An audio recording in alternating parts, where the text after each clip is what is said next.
Hi good morning நட்புகளே. இன்றைக்கி நாம் ஒரு சூப்பரான ஹெல்த்தியான டேஸ்டியான ஒரு ரொட்டி செய்தாங்க.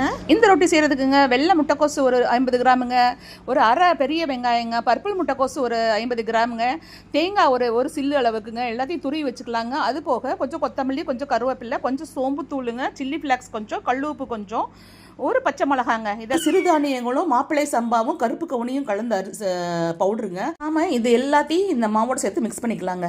துருவி போட்ட காய்கறியிலேயே நிறைய நீர் சத்து இருக்குங்க. அதனால் அளவாக தண்ணி தெளித்து இந்த மாதிரி உருண்டை பிடிச்சி வச்சுக்கலாங்க. கல் நல்லா காஞ்சோன்னா கொஞ்சமாக எண்ணெய் விட்டுருக்கேங்க. நான் இன்றைக்கி கோகோனட் ஆயில் விட்டுருக்கேங்க. அது ரொம்ப டேஸ்ட்டாக இருக்கும். நீங்கள் உங்களுக்கு நெய்யோ இல்லை கடலை நெய்யோ எதுவோ விட்டுக்கலாங்க. இதில் வந்து தண்ணியில் கையை நனைச்சி இப்படி தட்டி தட்டி எடுக்கணுங்க. சைடு நல்லா குக்காக இருக்குங்க. அப்படியே நம்ம திருப்பி போட்டுக்கலாங்க. எவ்வளோ கிறிஸ்பியாக எவ்வளோ கலர்ஃபுல்லாக இருக்குன்னு சொல்லிட்டு நம்ம சூப்பரான ரொட்டிஸ் ரெடி ஆயிடுச்சுங்க. இது கூட நம்ம நாட்டு சக்கரை, வெல்லம், பட்டர், கீ இதெல்லாம் போட்டு சாப்பிட்லாங்க. அவியல் கூட வச்சு சாப்பிட்லாங்க. தேங்காய் சட்னி சூப்பராக இருக்குங்க. கூடவே ஒரு லைக் அண்ட் சப்ஸ்கிரைப் பண்ணிடுங்க.